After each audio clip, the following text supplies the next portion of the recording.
Sandrine Rousseau, bonjour. Bonjour. Merci d'avoir accepté notre invitation. Alors à la rentrée prochaine, le Conseil régional souhaite faire l'expérimentation de contrats étudiants sur les campus. Est-ce qu'on peut en savoir un petit peu plus ? Oui, c'est une nouvelle politique qui est lancée à partir de septembre et qui consiste à financer des emplois pour des étudiants 5 à 10 heures semaine. Le principe, c'est qu'il ne faut pas dépasser 15 heures parce qu'au-delà de 15 heures, les étudiants qui travaillent n'arrivent pas à réussir aussi bien que les autres leurs études. C'est difficile de travailler et de faire des études. Alors que si on a un petit boulot de 5 à 10 heures par semaine, alors là, on peut réussir ses études. En général, on les réussit même mieux. Et en plus, on a un petit complément de salaire de 200 à 300 euros.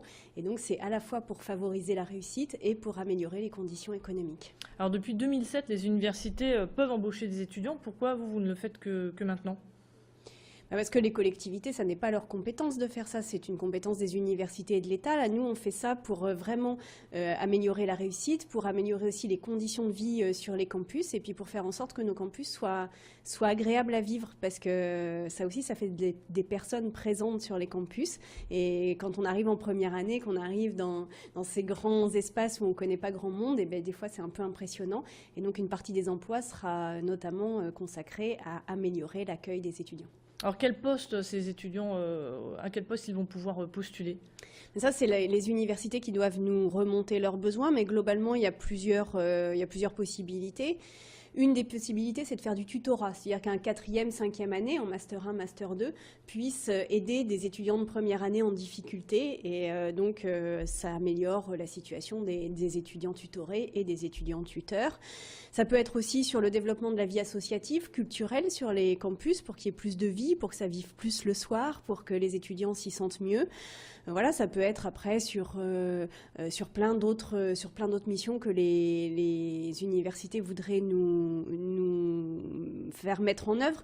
Ce qu'il y a d'important quand même à comprendre, c'est que ça ne remplace pas des emplois qui existent déjà. Ça, on ne financera pas d'emplois qui existent déjà. C'est vraiment que du plus et que du mieux, et pour les universités et pour les étudiants. Donc, ils vont pouvoir travailler. Combien de postes concrètement sont à pourvoir ? 300 et on espère pouvoir monter à 500. 300, 500. Et actuellement, vous attendez donc les informations que doivent vous faire remonter donc les universités. Voilà. Et pour être embauché, il faudra en septembre prendre contact avec l'université, parce que ce sont les universités qui embaucheront les étudiants. C'est pas le conseil régional directement. C'est donc à titre expérimental ? Oui. Dans un an, il y aura une évaluation. Et sur quels critères vous allez vous baser pour savoir si ça a réussi ou pas ? Un des critères, c'est est-ce que ça a amélioré la réussite des étudiants concernés et est-ce que ça a amélioré la qualité de vie sur les campus. C'est pour ça que ce sera une évaluation vraiment qualitative et quantitative que l'on fera pour voir si vraiment ça a un plus ou pas. Si on apprend que les étudiants qui ont eu ces emplois réussissent moins bien leurs études, il n'y a aucune raison de continuer, donc on arrêtera. En termes de budget, combien ça va coûter tout ça ? Alors ça coûte 700 000 € la première année. Et on espère pouvoir poursuivre l'expérimentation et poursuivre dans le temps la politique. Est-ce que le conseil régional, en tout cas vous, à votre poste, vous avez encore d'autres projets pour les universités de la métropole lilloise ? J'en ai plein. Dites-nous-en. J'ai plein de projets pour les étudiants de la métropole lilloise, mais pas que lilloise d'ailleurs, pour les universités de la région.